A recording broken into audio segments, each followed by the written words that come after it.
অবৈধ অভিবাসী নিয়ন্ত্রণে নানা পদক্ষেপ নিয়েছে ব্রিটিশ সরকার, কিন্তু কিছুতেই কিছু হচ্ছিল না। অবশেষে বাধ্যতামূলক ডিজিটাল আইডি বা পরিচয়পত্র চালুর পথে এগোচ্ছে লেবার সরকার। শুক্রবার গ্লোবাল প্রোগ্রেস অ্যাকশন সামিট 2025-এ আলোচিত এই সিস্টেম চালুর ঘোষণা দেন যুক্তরাজ্যের প্রধানমন্ত্রী Keir Starmer.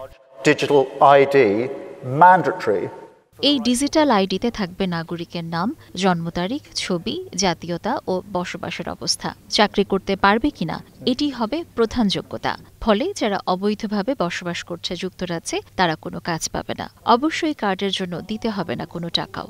And that is why today I am announcing this government will make. আজ আমি ঘোষণা করছি, সরকার এই পার্লামেন্টের মেয়াদ শেষ হওয়ার আগে নতুন বিনামূল্যে ডিজিটাল আইডি বাধ্যতামূলক করবে।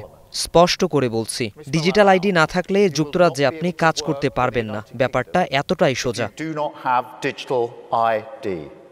কিয়ার স্টারমার জানান, বর্তমান পার্লামেন্টের মেয়াদ শেষ হওয়ার আগে এই নীতি কার্যকর হবে। এর উদ্দেশ্য হল ছায়া অর্থনীতিতে অবৈধ শ্রমিকদের ইস্যু সমাধান করা এবং অভিবাসন ব্যবস্থায় ন্যায্যতা নিশ্চিত করা। সরকার জানিয়েছে, ডিজিটাল আইডি মানুষের মোবাইলে রাখা হবে এবং কর্মী নিয়োগের সময় নিয়োগকর্তার যাচাই প্রক্রিয়ার বাধ্যতামূলক অংশ হবে। সময়ের সাথে সাথে এটি শিশু পরিচর্যা, কল্যাণ ভাতা ও কর সংক্রান্ত রেকর্ডে প্রবেশের মতো সেবার জন্য ব্যবহার করা হবে। অভিবাসন ইস্যুতে চাপে রয়েছে লেবার সরকার। ব্রিটেনে বর্তমানে অভিবাসন ইস্যুই হয়ে উঠেছে প্রধান রাজনৈতিক প্রশ্ন, কারণ থাকার আশ্রয় চাওয়ার সংখ্যা রেকর্ড সংখ্যক পর্যায়ে পৌঁছেছে। সরকারের হিসাব বলছে, চলতি বছরের জুন পর্যন্ত 28,000-এর বেশি অভিবাসী প্রবেশ করেছে যুক্তরাজ্যে। এছাড়া দেশজুড়ে 32,000-এর বেশি অভিবাসীকে হোটেলে রাখা হয়েছে।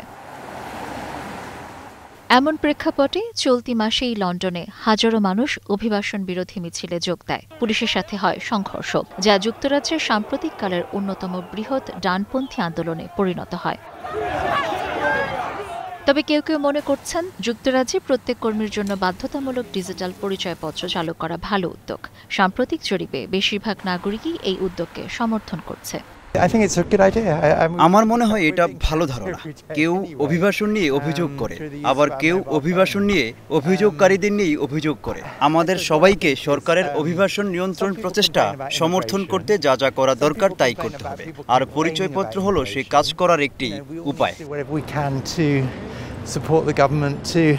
অবশ্য ডিজিটাল আইডির বিপক্ষেও দাঁড়াচ্ছেন অনেকে, বিশেষ করে বিরোধী রাজনৈতিক দলের সমর্থকরা। এরই মধ্যে 7 লক্ষাধিক মানুষ অনলাইনে এই পরিকল্পনার বিরুদ্ধে সই দিয়েছেন। তারা বলছেন, এটি মানুষের গোপনীয়তা লঙ্ঘন করবে।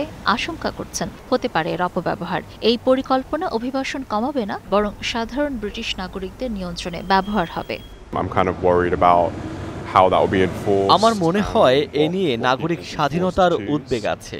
আমি চিন্তিত কিভাবে এটা কার্যকর করা হবে। মানুষকে আসলে কি বেছে নিতে বাধ্য করা হবে। সন্দেহ হচ্ছে এটা আসলে কতটা কার্যকর হবে। বর্তমান পরিস্থিতিতে আমার মনে হয় এটা আশ্রয় প্রার্থী, অভিবাসী ও অভিবাসন প্রাপ্তদের ওপর অতিরিক্ত চাপ ফেলবে। তাই আমি আপাতত এটা সমর্থন করি না। যুক্তরাজ্য এখন এ পথে পা বাড়ানোর সিদ্ধান্ত নিল। বিশ্বের বেশ কিছু দেশে ডিজিটাল আইডির সিস্টেম চালু রয়েছে। ফ্রান্স, জার্মানি, গ্রিস, ইতালি ও স্পেন সহ ইউরোপের অন্যত্র পরিচয়পত্র তুলনামূলকভাবে সাধারণ ব্যাপার। দেশটির সরকার বলছে, তারা অস্ট্রেলিয়া, এস্তোনিয়া, ডেনমার্ক সহ বিভিন্ন দেশে ডিজিটাল আইডি সিস্টেমের ব্যবহারিক ইতিবাচক দিকগুলো থেকে ধারণা নেবে। Sabina Sultana, star news.